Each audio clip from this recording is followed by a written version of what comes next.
The Democratic Party, founded in 1954, and the Uganda People's Congress, founded in 1960, were for decades the two main political parties in Uganda, rooted as they were in the essentials of the country's history and social life, from religion to the independence.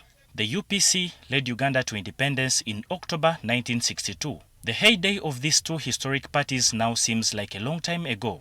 More than a century later today, the main role of UPC and DP in national politics and in the forthcoming elections is that of accompanying bridesmaids and being accused of having slipped into the comfort of President Museveni's embrace. The charge is not new. For years, detractors have alleged that DP and UPC have been in bed with the NRM, citing episodes of strategic withdrawal and quiet collaboration. In the run-up to the 2011 elections, both parties abandoned the inter-party cooperation platform, which had been designed to mount a united opposition challenge to President Museveni's ruling party. DP flatly refused to sign the protocol of cooperation, while UPC signed but later abandoned the effort altogether. If those episodes sounded warning bells, the July 2022 political wedding between DP and the NRM appeared to seal the criticism. Marketed as a cooperative agreement, the move instead deepened suspicion that Uganda's oldest parties were now part of what some critics derisively call NRM's extended political polygamy, from UPC yesterday to DP today. The optics have not helped. At a Thanksgiving ceremony for Chief Justice Alphonse Chigamoy Owindolo in Agago, President Museveni openly mocked DP President Norbert Mao, suggesting that DP was nothing without him. Mao, present at his official role as translator of Museveni's remarks, could do nothing more than repeat the mockery in Acholi to the audience. In 1962, I was already active as a young activist.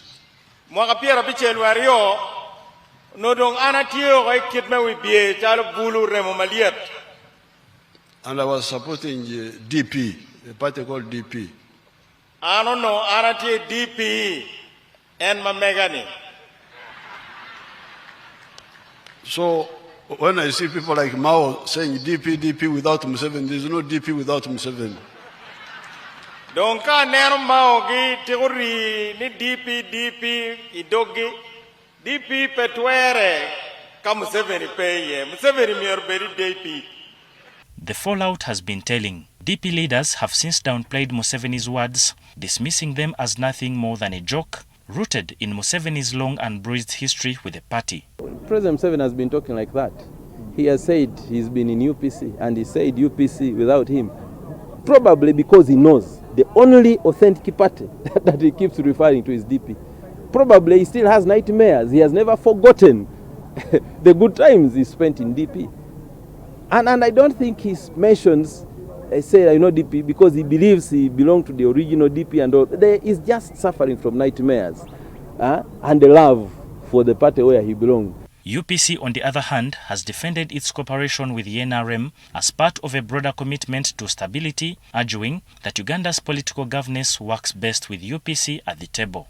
Uganda actually works best when UPC is in government.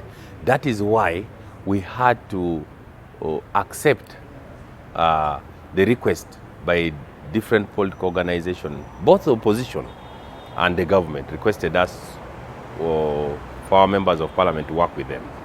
NUP requested for our MP of Erute South, who is a shadow minister.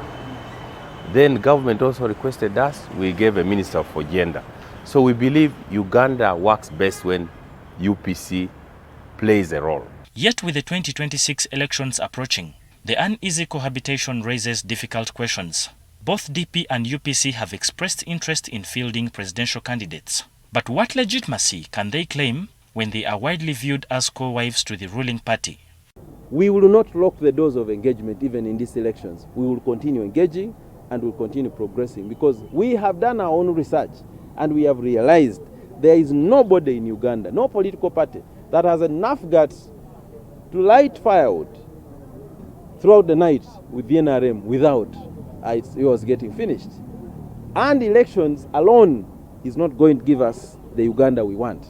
We are using the process of this election as a rallying call, as a crusader to engage Ugandans in the process of getting together to dialogue from where we started from as a nation.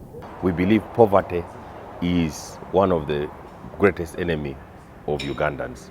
And ignorance, in as far as we are concerned, is that the education sector needs to be revamped.